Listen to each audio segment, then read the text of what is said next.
The United States has over 19,000 cities, and most people have only heard of maybe 20 of them. The ones on this list are not among those 20, and at least one of them is going to make you stop everything and book a flight. America keeps its best secrets very well.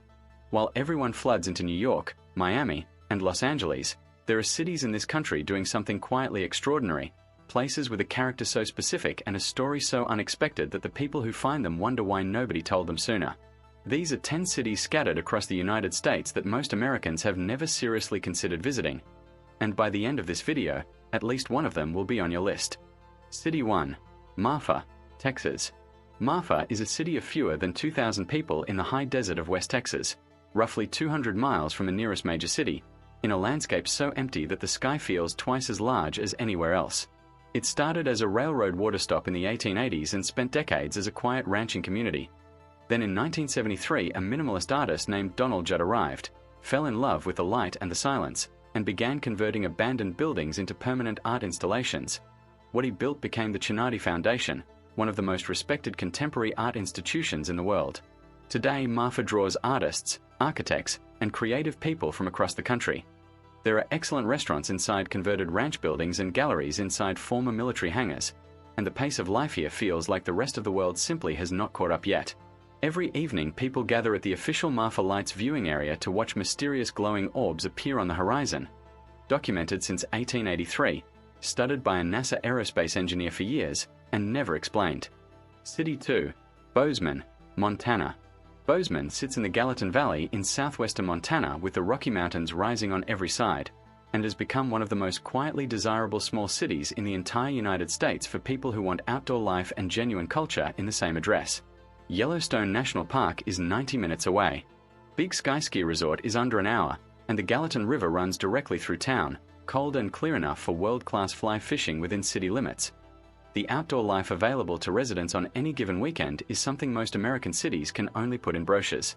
The food scene has evolved dramatically over the last decade, driven by people who moved from major cities and broad expectations that local restaurants have largely met.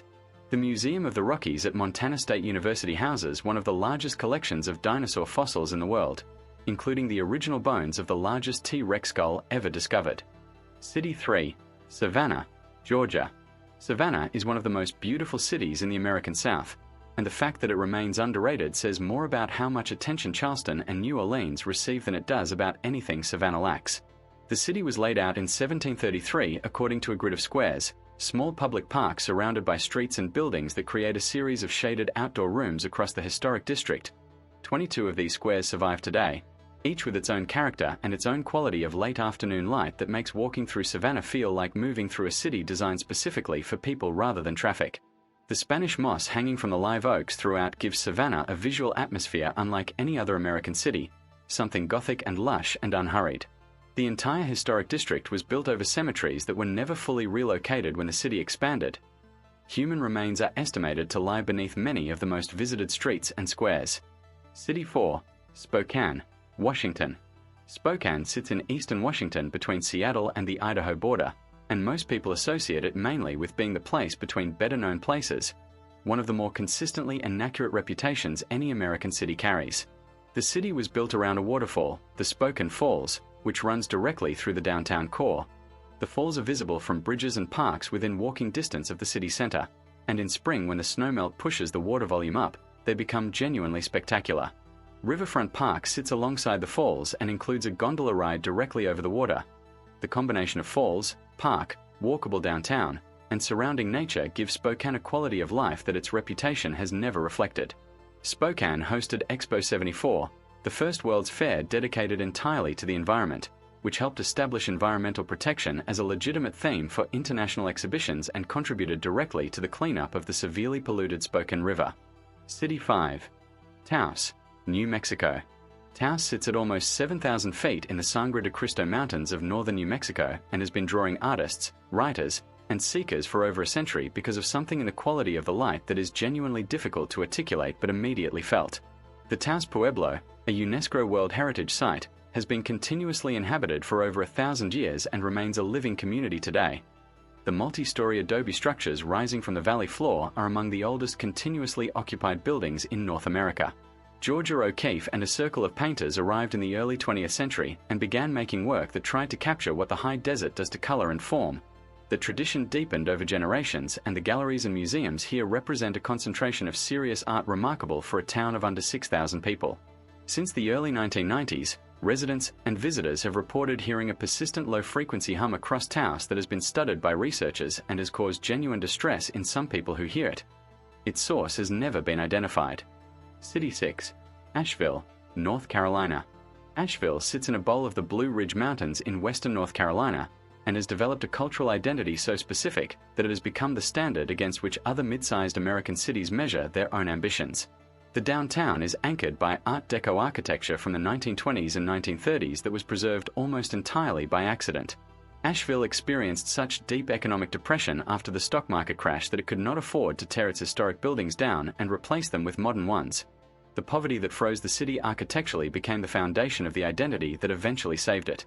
The craft beer scene is one of the most celebrated in the American Southeast, with more breweries per capita than almost any comparable city, and the River Arts District is one of the most vibrant working artist communities in the South. The Biltmore Estate, built by the Vanderbilt family in the 1890s, is the largest privately owned house in the United States with 250 rooms and grounds designed by the same landscape architect who designed Central Park. City 7. Bisbee, Arizona. Bisbee sits perched on the side of a canyon in southeastern Arizona, less than 10 miles from the Mexican border, and it is one of the most visually distinctive small cities in the country. At its peak, it was the largest city between St. Louis and San Francisco, a booming copper mining town that called itself the Queen of the Copper Camps. When the mines exhausted there, or in the 1970s, the company left and took the economy with it, leaving behind an extraordinarily intact collection of Victorian architecture clinging to canyon walls at impossible angles. Artists and counterculture figures began arriving in the 1970s, drawn by empty buildings and cheap rents, and gradually transformed the abandoned mining town into one of the most genuinely bohemian communities in the American Southwest. The Lavender Pit copper mine, sitting directly adjacent to the old town, is one of the largest open pit mines ever excavated in the United States, deep enough and wide enough that it resembles an enormous, impossibly colored amphitheater carved into the Arizona earth. City 8. Yellow Springs, Ohio. Yellow Springs is a small town of under 4,000 people in the middle of Ohio, and it operates according to a set of values that the rest of the country is still working out. Built around Antioch College, one of the most progressive liberal arts institutions in the United States, Yellow Springs developed a culture of intellectual openness and creative independence that has survived every economic shift the surrounding region has experienced. The town has an independent bookstore, multiple galleries, a renowned live music venue, and a farmer's market, all walkable from each other in a community small enough that strangers say good morning on the sidewalk. The Glen Helen Nature Preserve, 1,000 acres of forest and springs bordering the town, gives residents genuinely wild landscape within minutes of downtown. Dave Chappell walked away from a $50 million television contract in 2005 and moved to Yellow Springs, where he has lived ever since and regularly performs surprise stand-up sets at the local comedy club for the residents of the town. City 9. Bentonville, Arkansas. Bentonville is a city most people associate with one thing: Walmart, which was founded here and maintains its global headquarters in this small Arkansas city, and that association tends to end the conversation before it starts. But what the Walton family has done with a portion of that wealth has turned Bentonville into one of the more surprising cultural destinations in the American South. Crystal Bridges Museum of American Art sits in a ravine at the edge of the city with glass-walled galleries built over reflecting ponds and connected by walking trails through the surrounding Ozark Forest. The collection spans 5 centuries of American art, from colonial portraiture to contemporary installation, and the quality of what is inside rivals institutions in cities many times larger. Admission to Crystal Bridges has been completely free since the museum opened in 2011, a policy established at the founding with the specific intention of making world-class art accessible to people who would never otherwise encounter it. City 10. Galveston, Texas. Galveston is a barrier island in the Gulf of Mexico connected to the Texas mainland by a causeway, and it carries the weight of one of the most devastating moments in American history with a grace entirely its own. In September 1900, a hurricane struck the island and killed more people than any natural disaster before or since on American soil. Most of what existed was erased, and the city rebuilt itself from the ground up into something that has outlasted every storm that has come since. The Strand Historic District contains one of the largest collections of Victorian commercial architecture in the United States, Italianate facades, and ornate ironwork lining streets that feel like a document of American prosperity at the turn of the last century. After the 1900 hurricane, Galveston engineers raised the entire elevation of the city by dredging sand from the Gulf floor and pumping it beneath existing buildings while they were still occupied, lifting thousands of structures up to 17 feet without demolishing a single one. The beaches are wide and warm, the seafood is exceptional, and the island moves at a pace the mainland has entirely forgotten. Galveston does not ask for your attention. It simply rewards the people who give it anyway. America is a country so large and so full that most people spend their entire lives exploring only the surface of it. The famous cities, the expected routes, the destinations that someone else already decided were worth visiting. But the cities on this list made their own arguments without asking permission. Marfa put world-class art in the desert and left mysterious lights in the sky. Bozeman put mountains, rivers, and a record-breaking T-Rex skull in the same valley. Savannah built its streets over its own cemeteries and kept walking. Spokane wrapped a World Environmental Fair around a waterfall nobody outside Washington state knew about. Taos put a 1,000-year-old living community next to a gallery district and added an unexplained hum for good measure. Asheville froze in the 1930s by accident and turned that accident into the most distinctive identity in the American South.